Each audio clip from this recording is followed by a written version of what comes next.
Hello, my name is Ethan Barclay. I am a 14-year-old student at the American International School of Riyadh.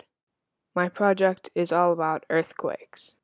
I have chosen this topic because it is very hard to prepare for, impossible to prevent, and is still very unknown in the scientific community. So then, what causes earthquakes? The main cause of earthquakes is tectonic plates moving along and rubbing against each other.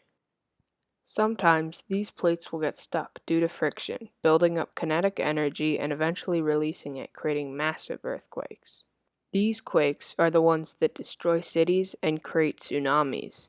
The area where the plates meet is called the focus, while the area directly above that, on the surface, is called the epicenter.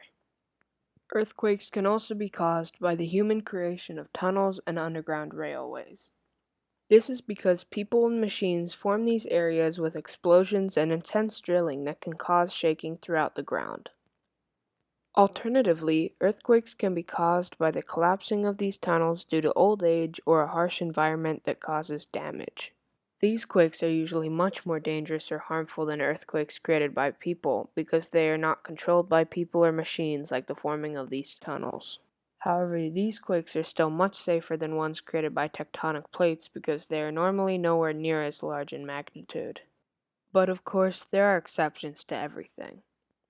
Earthquakes affect the human population by killing millions, causing billions of dollars in property damage, and drawing our focus away from otherwise more important issues. There have been more than 750,000 deaths from earthquakes between 1994 and 2013. And a recent Japanese earthquake could cost the country more than $3.5 billion alone.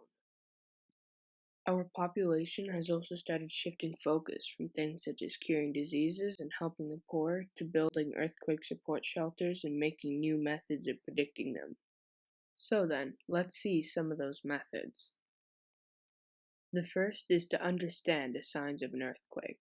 Some potential signs are animals acting strange for seemingly no reason, rivers overflowing or gushing too fast, and probably the biggest of them all, foreshocks. Foreshocks are smaller quakes that come before the larger main quakes. They are created by the plates touching each other for the first time. So now that we know how to tell if an earthquake is coming, how exactly do we stay safe during one? Now, some countries have earthquake safety shelters, but not many, so we need to know how to survive on our own. The best way to stay safe is to know where to go. Always stay indoors, since the main causes of death from an earthquake is falling debris, speeding cars, and panicking crowds who trample everything in their way. Secondly, get near a large sturdy wall or structure that you know will not topple over. Thirdly, get underneath a sturdy table or similar structure that can block you from falling rubble. Then, sit on your knees with your head between your legs covered by your hands. Finally, wait until help arrives or when the earthquake seems to stop. Also, be absolutely sure the earthquake has completely stopped before coming out. However, the absolute best way to be safe during an earthquake is to plan. Plan with your family or friends a way to stay safe during the earthquake. This is a great way to be prepared, as well as avoid initial panicking. Remember when I said to make sure that the earthquakes have stopped? Well, here are some ways you can tell of that.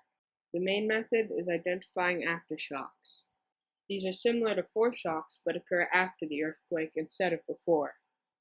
They are caused by the releasing of the stress on the crust above the tectonic plates. They can also be caused by leftover built-up kinetic energy that gets released along the edges of the tectonic plates. That was a mouthful. So then, how can we tell when the aftershock occurs? We can tell because the consistently high shaking of the quake dies down to almost nothing. It will then be brought back up shortly after, but much less intense than before. For reference, it will feel very similar to foreshocks. Another way to know that an earthquake is stopping is by looking around your area. Sometimes when you're panicking, it can be hard to feel any change, so try to monitor your surroundings the best you can to see how they are being affected. If the area around you is not being greatly affected, then you know the earthquake is dying down. If the area is still shaking and being affected by the quakes, then you know to stay in safety. In this video, you have learned the cause of earthquakes, the effects they have on society, and the way that you can stay safe when dealing with one. So, congrats on that.